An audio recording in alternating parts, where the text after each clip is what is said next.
For thousands of years, the Euphrates River stood untouched by time.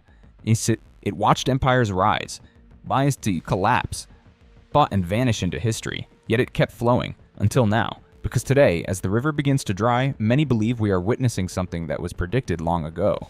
The question is not a simple one, and it deserves to be treated carefully. In the book of Revelation, chapter 9, there's a reference to 4 angels bound at the great river Euphrates, held there, the text says, until a specific hour, on a specific day, in a specific month and year. When released, they are said to lead destruction on a massive scale. What we want to examine here is not whether the apocalypse is coming. That is a matter of personal faith, and this video does not pretend to answer it. What we want to examine is the intersection between ancient text and present geography. Why serious biblical scholars, historians, and even a number of geologists are paying attention to the same river at the same time, and what that actually means when you look at both the evidence and the alternatives. The Euphrates originates in the highlands of eastern Turkey, carved by snowmelt from the Taurus and Zagros mountains. It flows roughly 2,700 kilometers before emptying into the Persian Gulf through the Shat al-Arab waterway. Along the way, it passes through Syria and Iraq, territories that were, in antiquity, among the most heavily populated and strategically significant on Earth. Every major civilization of the ancient Near East oriented itself around this river. Assyria, Akkad, Babylon, all of them depended on the Euphrates not just for water, but for trade, for military movement, for agriculture, and in many ways for identity. When ancient texts wanted to describe the edge of the known world, they often pointed to this river as the boundary. In the Hebrew Bible, the Euphrates appears as one of the 4 rivers flowing from Eden, while it's described as Parath in the original text. In the context of ancient cosmology, this was not merely geography. It was a statement about origin, about divine order, about the place where God's design and human history overlapped. The Romans called it the frontier of the empire. To cross the Euphrates going east was to enter the territory of the Parthians, later the Sassanid Persians, empires that Rome never fully subdued. For centuries, the river was understood as the dividing line between Western civilization and everything it could not control. This is the weight the river carries. It is not simply a body of water. It is a symbol embedded so deeply in the literature of 3 major world religions that when its waters begin to recede, people notice in a way that has nothing to do with hydrology. The passage in question comes from Revelation, chapter 9, verses 13 through 15. In the text, a 6th angel blows a trumpet. A voice comes from the 4 horns of the golden altar before God, commanding the angel to release 4 beings, described as angels, who are bound at the great river Euphrates. The text then says these 4 angels had been prepared for that precise hour, that precise day, month, and year, to kill 1/3 of mankind. The language is precise in a way that stands out even within the book of Revelation, which is not a text known for restraint. Most prophetic imagery in Revelation is deliberately symbolic. Beasts, numbers, stars falling from the sky. But the specificity here, 4 entities, 1 location, a predetermined moment, gives it a different character. Theologians have debated the meaning of this passage for centuries. The earliest Christian commentators generally interpreted the 4 angels as symbolic forces representing divine judgment, not literal beings chained beneath a river waiting for release. The medieval church understood them as fallen angels in the traditional sense, spiritual entities whose imprisonment represented the restraint of evil until God permitted its release. What is worth noting is the geography. The writer of Revelation, traditionally identified as the Apostle John, though scholars debate this, chose the Euphrates specifically, not the Nile, not the Tiber, not the Jordan. The Euphrates, a river that to the Jewish and early Christian mind was already loaded with theological meaning. Here's where the conversation becomes complicated, because the physical changes to the Euphrates are real, documented, and serious, regardless of how you interpret ancient text. Over the past several decades, the river has experienced dramatic reductions in flow. The primary cause is a combination of climate change and upstream dam construction. Turkey has built a series of large hydroelectric dams on the upper Euphrates as part of the southeastern Anatolia project, a massive infrastructure initiative that has significantly reduced the water reaching Syria and Iraq downstream.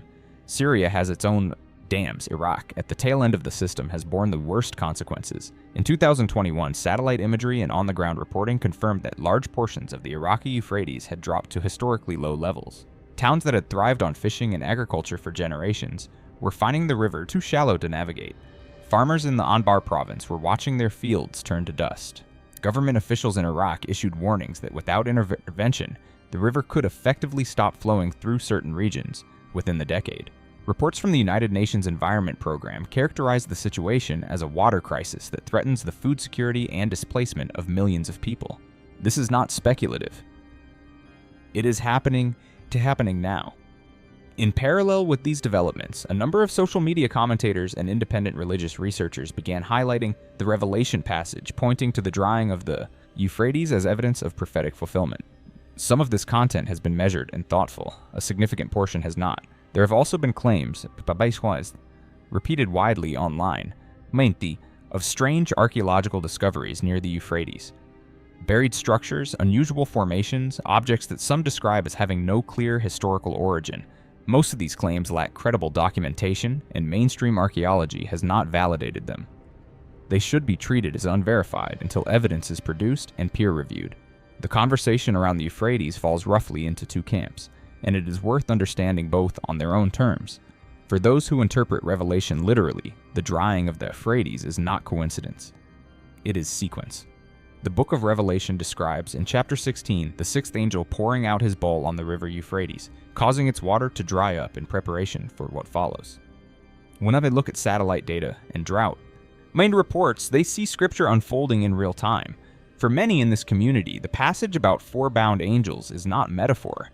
It is a description of something that exists, something held in restraint, something approaching a moment of release. This is not an exclusively fringe position. Serious theological institutions, including some within mainstream Protestantism and evangelical Christianity, take a literalist approach to Revelation and have been paying close attention to events in the Middle East for decades. The drying of the Euphrates fits into a broader interpretive framework that many millions of people hold sincerely. Skeptics, which includes most academic biblical scholars, geologists, and historians, make a different argument. The drying of the Euphrates, they point out, has clear, measurable human causes. It is not supernatural. It is the product of dam construction, inefficient irrigation practices, population growth, and a warming climate. Attributing it to prophetic fulfillment, they argue, imposes a theological narrative on what is fundamentally a resource management crisis, one that requires political and engineering solutions, not theological ones. They also point out that the book of Revelation has been interpreted as describing current events in virtually every century since it was written. In the Roman period, Nero was the Antichrist. In the medieval period, it was various popes or Muslim caliphates. In the 20th century, it was Hitler, then communism, then various Middle Eastern leaders. Each generation has found its events in the text, which critics argue tells us more about human psychology than about prophecy. There's a third way of reading this that tends to get less attention than either the literal or the purely dismissive. The book of Revelation was written in a tradition called apocalyptic literature, a genre that was common in Second Temple Judaism and early Christianity. Apocalyptic, as I said, texts were not primarily predictions of the future. They were coded communications, written in times of persecution, using symbolic language to convey theological meaning to insiders while obscuring that meaning from those in power. In this reading, the four angels bound at the Euphrates are not literal entities awaiting release.